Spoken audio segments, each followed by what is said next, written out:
Hey guys, it's your girl Q and it's finally here. I'm gonna let you guys know how I lost the 60 pounds this year, 2012, what I did to lose this weight, and hopefully I can help you guys out. But the only thing I'm gonna ask you guys to do is to watch the video from beginning to end so you don't miss anything.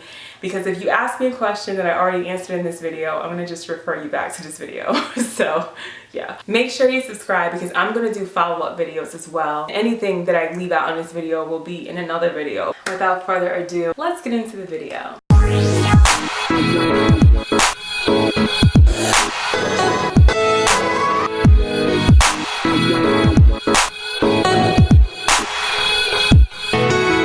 Get realistic. I wanted to be 160, 5'9", just to let you guys know, because that's what the health calculators told me was the ideal weight. But when I finally got down to 170, I felt like I was too skinny. I'm telling you guys this because I want you guys to not go by a freaking number. It's just like when you go to a doctor and you're sick, the first question they ask you is what's wrong with you or what seems to be the problem. You have to let them know how you feel before they can even recommend anything. So use that when you're trying to come up with your goal. Pick a place or a range that you feel you want to fall in between and then determine at that point if you like being there or not, even if it's just a jean size.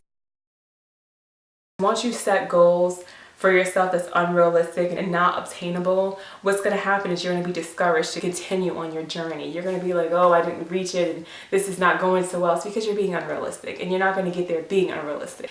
It's a lifestyle change. I hate saying that because it sounds so redundant. You hear it everywhere and you just want to give someone a bird for saying it to you, but it's so true. Like, I hate hearing it. You're not going to make it a lifestyle change if you're losing weight so rapidly, like 10 pounds a week. If you're not going to eat and exercise like that forever, it's just not going to happen. Be realistic and motivate yourself to reach your goals, and don't try to do it overnight because it took more than a day for you to gain the weight, so it's gonna take you double that to lose it. A moment on your lips is forever on your hips. Is that the saying? So true.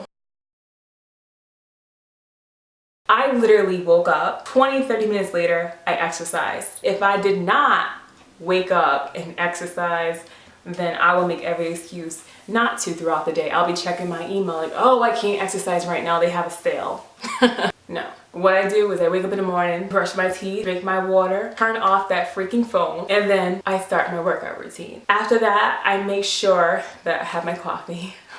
I do have a protein shake. I probably would make breakfast. I'll probably make eggs and something for my lunch. And sometimes I'll have dinner at breakfast. It's just the way it is. You know, some people say eat every 3 to 4 hours and all that. I didn't do that. I eat whenever I feel hungry, okay? You don't have to eat breakfast at 9 o'clock if you're not hungry at 9 o'clock. I always try to eat my dinner 2 to 3 hours before I go to bed. Sometimes, I'm not gonna lie, it doesn't happen like that, but most of the time it does. I try not to have any late night snacks. Have your meals somewhat prepared. So if you know that you have to work all day, make sure you have some of your meals already packaged or seasoned. So all you have to do when you get home is just throw it in the oven. Put yourself on a schedule that you have time to cook, exercise, and eat. That's what I did. And that's a long explanation of staying on a schedule, but that's what I did. I suggest everyone to keep a food journal. That's what I did. It helped me stay on track. It could be a notebook that just has what you eat each day. I also write down how much exercise I do that day. So when I look back on it week to week, I know what I did and what worked and what didn't. Every week, I would weigh myself on the same day at the same time. Every 4 to 6 weeks, I would measure myself. I would measure my arms, I measured my bust, my waist, natural waist, my stomach, hips, butt, booty. I measure like every inch of me just so I can really see the progress. I don't suggest you guys to measure yourself every week, and I don't suggest you guys to weigh yourself every day. Give yourself time to make improvements and don't overly obsess. Now, if you mess up and you just want to know that that piece of cake really cost me my weight loss for the week, you can weigh yourself to check in on yourself to see what's going on, but you don't have to do that every single day. If the scale seems a little off, weigh yourself the next day and see if it's still off, because there may be something wrong with the scale or something wrong with what you're doing, but can blame it on the scale once in a while. If you have a goal set in mind, I would definitely write that down each week. I'll subtract my current weight to where I started, 232, and say how much I lost. So I feel like I'm accomplished each week. You can write whatever you want. Do whatever you have to do to get through, as long as it's healthy. You don't have to necessarily eat organically. When I first lost weight in 09, I was having like Rice Krispie treats, canned soups, and all this stuff. People would just say, oh, and gee, you eat so bad. Even though that food wasn't the best options, and I don't eat that stuff now, I did that and it worked for me and it helped me get through. And when you can do better, you do better. You do switch over to organics and less processed stuff when you can. You don't have to start off that way. I know some people just say, don't buy processed food, don't do this, don't, oh, it's so bad for you. But you gotta do what works for you right now. Yeah, we should just stop deep frying everything tomorrow. Right now, actually. We should really cut the bad habits that are obvious today and make small adjustments here and there. Do what you can do until you can do better. Food substitution. I think this is the best way to save on calories. You have to adjust your taste buds. I'm not going to tell you guys that doing this is the most easiest thing in the world. When you're used to deep fried and sugary candies and all this stuff, it's going to take some work. When I first started, the main thing with me was making my coffee a lot healthier. So except for using regular milk and regular sugar, I just use Splenda because it actually does taste more like sugar once you adjust your taste buds. And at first Splenda was like, had that taste in my mouth. I didn't like it too much. But then after a while, once I compared it to Sweet and Lows and Equals, I was like, oh, Splenda is so much better. I know stevia is supposed to be better, but stevia is meant to make something that's already sweet taste sweeter. It does not make something that has no sweetness taste like it has sugar in it. That's just me going by the brands that I have tried. Stevia and Raw, yeah. Truvia, bleh.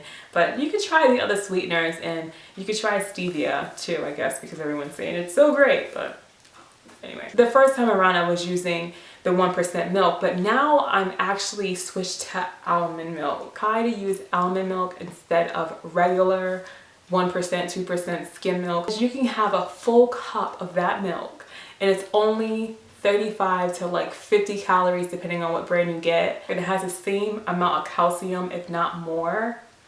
For less calories, get on it. I really substitute a lot of my meats for the turkey version. So turkey bacon, turkey sausages, turkey dogs, turkey burgers. I just do everything turkey. Eggs. I freaking love eggs, but I don't like just to have 2 eggs and that's it. Egg substitute a good replacement than eating regular eggs. Every 1/4 of a cup equals 1 egg.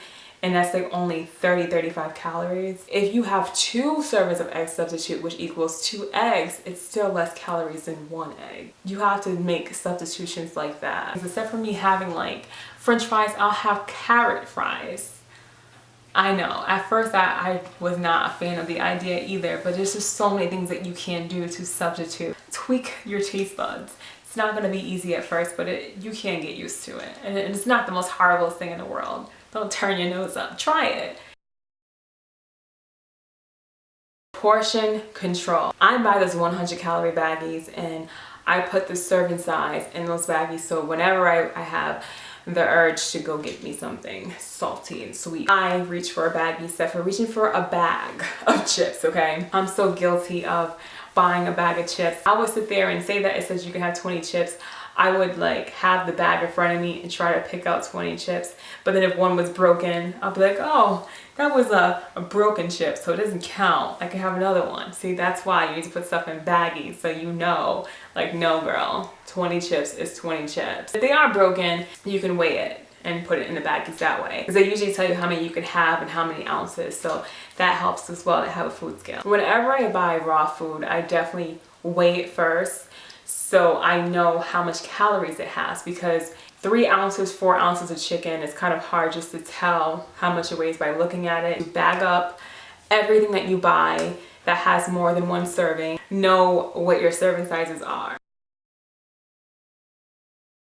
Eat slowly. Calm the F down. You don't have to eat everything in 5 minutes. Your brain doesn't even register that you're full until 20 minutes in. 20 minutes in. So allow yourself 20 minutes to actually have that signal sent to your brain to say, hey, you know what? You full. You can stop eating now. You shouldn't be eating more past your full point anyway. That's going to just stretch your stomach out more, and it's going to cause you to have a bigger appetite. You don't have to eat everything that's on your plate.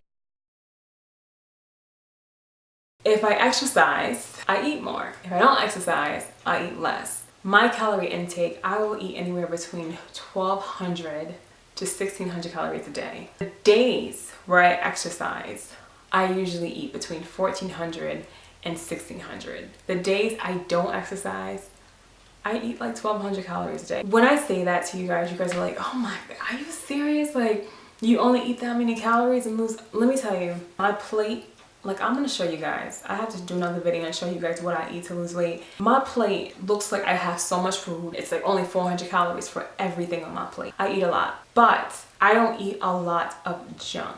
A snack for me can be vegetables, or it can be a soup, and that's like 150 calories. Dinner for me can be a bowl full of spinach, like 3 to 4 servings of spinach I'm talking about. I put some chicken broth in it and it's all good, and I'll have some lean meat, and of course I do spice it up, and my diet is probably not a low sodium diet with all the spices that I put in it, but I don't add salt to mostly anything. Key to me losing weight is finding foods that I can have a lot of that doesn't have a lot of calories. So I managed to do that, and 1,200, 1,600 calories work for me. Not necessarily saying that's what you should do and what's gonna work for you, but that's what I did, and it worked. Don't get me wrong though, there'll be days that I'll eat 2,000 calories and I'll be on my period and I'll just be like, you know what, whatever, I want this piece of chocolate, I don't care. There were some days I did that, and that's okay. You know, it's okay as long as you get back on track. So not every day I was on this little straight line and everything was so perfect, and it was just so easy for me to just eat 1,200 to 1,600 calories a day. No, not every time. I didn't consistently do well. You know, it was some ups and downs. It was a roller coaster, because when you're trying to make it a lifestyle change, you're gonna have trial and error. So don't beat yourself up about that. You wanna try to stay in a certain calorie range, but it may not work that way every single time, and that's okay. A lot of people ask me, did you take any diet pills, and did you do this, did you do that? No, I did it the natural way. I bust my behind just like everybody else. I exercised when I didn't want to. I did what I had to do. There's no easy solution to losing weight, okay? I took a multivitamin, so a multivitamin actually helps me fill in the places where I'm lacking. And I also recommend fiber supplements because it helps you stay regular, okay? It helps you go to the bathroom, and you need a good digestive system. Protein is just so good for keeping your figure intact. Like a lot of people that's out there that's concerned about losing their booty or whatever, protein can help sculpt your body. So when you're doing those lunges and you're doing those squats, it can help restore your muscles so you're not losing your shape. I do one scoop, it's 140 calories, 2 grams of fat, 25 grams of protein is the one I get. I get the generic brand, Target brand, everything. It's cheaper, it works. I hate exercising. I really do. When I first exercised, it freaking hurt. My freaking thighs hurt. My skin was burning. It sucked. I got used to it, and exercise was like a big stress reliever for me. I started off slowly. The first week I would do a day, then I'll do 2 days, then I'll do 3, and then I stopped at 4. And that's where I am right now. I did 4 times a week, and I would do 30 minutes a day. Even though right now I'm in between 30 and 45 minutes, when I was at 30 minutes, I said to myself, okay, if we're gonna just do 30 minutes a day, you better make it the best 30 minutes of effort and determination that you have for that workout. 09, when I started exercising for the first time ever in life, I did an hour and a half of just walking with Leslie Sampson. Very simple, very basic, but it did the job because I lost 80 pounds. This time I did 30 minutes of interval training with Chris Freytag. I customized the workout to fit me. So for those 30 minutes, I bust my behind off. A lot of jumping jacks, running in place, jump roping, a lot of that crap. So it was like a minute of that and then 2 minutes of this and a minute of that. So it was just like a back and forth thing, but that works for me. 4 days a week to me is something I can commit to, and it's something I can do if I'm on or off a diet. So don't do 6 days a week or every day if you're not gonna do that once you reach your goal, because you're gonna just gain it back. I exercise from home. I did not go to the gym. I stayed at home because I knew that no one's gonna hear me bitch and complain, because there were some days when I was exercising that I freaking literally cried because I couldn't get through it. I freaking cried. I was bawling like, ugh. I think doing things in the privacy of your own home can help you to really just let go and be free and just do whatever you have to do to get through that workout routine and not be so pretty, because you know that little hot guy on the machine next to you may be looking, so you gotta do a little extra, end up injuring yourself because you're trying to be extra. You need water to help you break down food and to quench your thirst. There's a lot of times that I felt like I was like so hungry, but I really was thirsty. Drink lots of water. You should be drinking at least half your body weight in fluid ounces. I drink at least 5 to 6 bottles of water each day. Do whatever you have to do to consume more water. When I wake up in the morning and I do my workout routines, I probably would have 2 full bottles of water. Every single time I eat dinner, I eat it with 3 bottles of water with my dinner. Every lunch, breakfast, meal, or treat I have it with a bottle of water. And I take a bottle of water with me everywhere. It's in my car, and if I'm going shopping, it's in my purse. When you have nothing but time and you are an emotional eater like I was, all you're gonna do is find an excuse to eat. Occupy yourself. Focus on improving the way that you look. Do your hair, do your own hair, curl your hair up, your nails. Do something that's going to be time consuming and do it often. Clean your house. Like, there's so many things that you can do. Reorganize. Come up with something that you can do to get your mind off of food. If your life is revolved around food, you're going to eat it. You're going to be more tempted to eat it because that's all you're thinking about. So the next time I'm going to freaking eat. What time is it now? What time can I eat? No. Get fit mentally too. Not just physically. Get fit mentally. There's going to be temptations at work. There's going to be temptations at home, but you are the one that has to stay devoted. Other people can't be devoted for you. All you have is yourself. Be your own cheerleader. You may not have that motivation every time from people around you. Don't worry about other people and their opinions. You should be happy that you're not this fat, or you should be happy that you have a pretty face. Okay, no. Whatever goal you're trying to accomplish in life, you just do it. Everyone has a freaking opinion. Nobody else's opinion matters more than your own. So, F everybody else. Okay. If you stay the same way you are right now and don't make any changes, 6 months from now, would you like where you are? That's why you make the changes. So 6 months from now, you can look back and be like, I'm so freaking happy I did this. Because if you do nothing, you'll get nothing. You'll be as successful as you want to be. So that is all my tips and tricks of everything that I did to lose this weight. I'm sure I left out some stuff and I will do a follow-up video. Definitely comment below. Let me know the topics you would like me to discuss in a future video. I definitely will try to accommodate all the requests. Good luck to everybody out there. You can do it. It's going to be freaking hard. Don't let no one tell you differently, but it can be accomplished. I want to thank you guys all so much for watching. I hope to see everyone in the next video, so make sure you subscribe, and hopefully this video helped. I'll thumbs it up, and I'll see you guys soon. Make sure you subscribe. Okay, bye guys.